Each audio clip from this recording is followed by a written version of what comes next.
Jika politik hanya sekedar soal berebut kekuasaan dan perebutan kekayaan, maka wajah negara akan berada pada titik nadir kehancuran. Sebab pada titik itu moralitas tidak lagi menjadi panduan dalam mengelola negara, tetapi kepentingan pragmatis transaksional yang akan memandu jalannya kekuasaan. Ketika kepentingan pragmatis transaksional memandu kekuasaan, maka pintu kehancuran sesungguhnya telah dibuka. Pelan tetapi pasti, kehancuran kekuasaan, bahkan kehancuran peradaban sebuah bangsa kemungkinan besar akan terjadi. Sebab di situ ada pengabaian terhadap kepentingan rakyat banyak, ada semacam pengkhianatan terhadap kepentingan nasional. Bukankah dalam sejarah peradaban umat manusia timbul tenggelamnya kekuasaan sangat ditentukan oleh seberapa kuat para penguasa masih memiliki pegangan moral dalam praktek kekuasaannya? Ketika moralitas dicampakkan, kehancuran kekuasaan secara empirik dan historis terjadi. Kisah Fir'aun pada abad ke-13 sebelum Masehi, hingga kisah Adolf Hitler dan Marcos pada pertengahan dan jelang akhir abad 20 Masehi adalah pelajaran berharga tentang kehancuran kekuasaan akibat hilangnya moralitas dalam kekuasaan.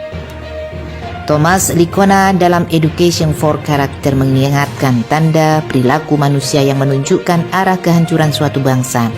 Di antaranya hilangnya kejujuran dan kaburnya panduan moral dalam hidup berbangsa dan bernegara. Elit politik maupun warga mengabaikan panduan moral dalam bernegara. Elit seolah bebas melakukan tindakan amoral apapun dan warganya cuek tak peduli. Pada perilaku amoral elit politik, negara pada akhirnya terjebak dalam masalah besar. Moral hakikatnya merupakan ajaran tentang perilaku baik dan buruk yang berperan sebagai panduan bertindak manusia, kata Magnus Suseno dalam Etika Dasar. Moral sesungguhnya hal universal yang melekat pada nurani manusia yang memandu pilihan mana yang disebut baik dan mana yang disebut buruk. Secara etimologis, moral berasal dari bahasa Latin. Mores berarti kebiasaan baik yang dipandu nurani, menjadi pembimbing tingkah laku dalam hidup. Pertanyaannya, apa kabar moralitas dalam praktek kekuasaan di Indonesia? Jika dicermati, setidaknya ada 3 yang tepat untuk disematkan sebagai representasi yang dapat diurai secara teoritik, yaitu wajah oligarki, autokratik legalisme, dan kleptokrasi.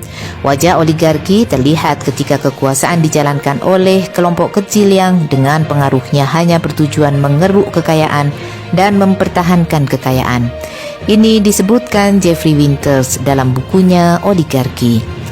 Wajah autokratik legalisme terjadi ketika kekuasaan memproduksi undang-undang yang dijadikan alat legitimasi praktek kekuasaan yang lebih otoriter. Penguasa melakukan perubahan konstitusi atau undang-undang untuk kepentingan agenda yang tidak demokratis. Bagaimana dengan wajah kleptokrasi? Stanislav Andrejsky menegaskan ada semacam peran penguasa atau pejabat tinggi yang tujuan utamanya menumpuk kekayaan pribadi. Mereka memiliki kekuatan untuk memperoleh kekayaan pribadi sambil memegang jabatan publik. Rizal Ramli pernah menyebut fenomena itu sebagai peng-peng atau penguasa sekaligus pengusaha. Wajah oligarki, autokratik legalisme, dan kleptokrasi merupakan wajah kekuasaan yang nihil moralitas. Ada semacam kematian moral, nuraninya tidak sensitif pada kebaikan, keadilan, dan kemanusiaan. Di negeri dengan 3 wajah kekuasaan yang mengabaikan moralitas, dibuat kebijakan yang hanya menguntungkan diri sendiri atau kelompok atau keluarganya. Misal ada orang istana mendorong perusahaan negara untuk membeli saham sebuah perusahaan milik kakaknya yang secara akumulatif angkanya mencapai triliunan rupiah. Lalu setelah dibeli, harga saham perusahaan melorot terus sehingga perusahaan negara rugi besar. Di atas kerugian itu, perusahaan swastanya justru menuai untung triliunan rupiah dengan cara menggunakan uang negara. Ada semacam abuse of power, suatu praktek penyelenggaraan negara yang mengabaikan moralitas. Ada juga kebijakan subsidi motor atau mobil listrik yang menguntungkan pengusaha, bukan rakyat. Ternyata diketahui bahwa pemilik perusahaan motor listriknya adalah orang istana dan ketua asosiasi atau perkumpulan industri kendaraan listriknya adalah orang istana juga. Ini betul-betul parah secara moral politik. Semakin parah perilaku tak bermoral dari lapisan elit kekuasaan ini ketika kita melihat praktek korupsi, kolusi dan nepotisme semakin merajalela.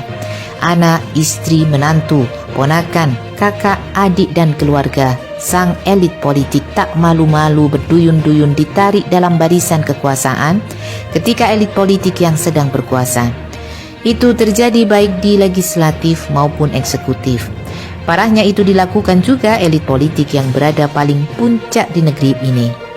Di saat yang sama, korupsi terjadi di mana-mana, merajalela. Indeks korupsi rezim ini anjlok hingga berada pada skor 34.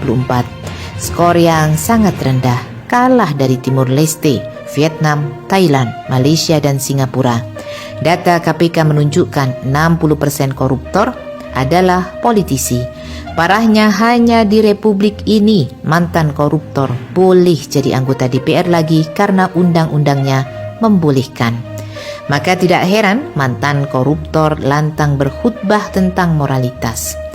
Tindak pidana pencucian uang TPPU ternyata juga parah terjadi di Republik ini. Tidak tanggung-tanggung, skandal TPPU angkanya mencapai 349 triliun. Aparat penegak hukum juga terlibat dalam berbagai kejahatan. Suatu keadaan yang sangat menyedihkan karena imoralitas merasuki di hampir semua lini entitas. Dalam tradisi etika klasik Yunani kuno, era Aristoteles 350 sebelum Masehi, meyakini bahwa nalar dapat menggerakkan tindakan moral. Pengetahuan tentang yang baik dan buruk mendorong manusia untuk membiasakan diri melaksanakan apa yang baik dan menghindari hal-hal yang buruk. Maknanya, nalar manusia seharusnya mampu menggerakkan tindakan moral. Jika realitas elit Republik ini moralitasnya begitu rusak, berarti memang mungkin ada benarnya jika disebut elit bangsa ini telah berubah menjadi kumpulan para binatang. Sebab pembeda antara manusia dengan binatang adalah pada nalar rasionalnya. Moral Republik ini betul-betul semakin rusak.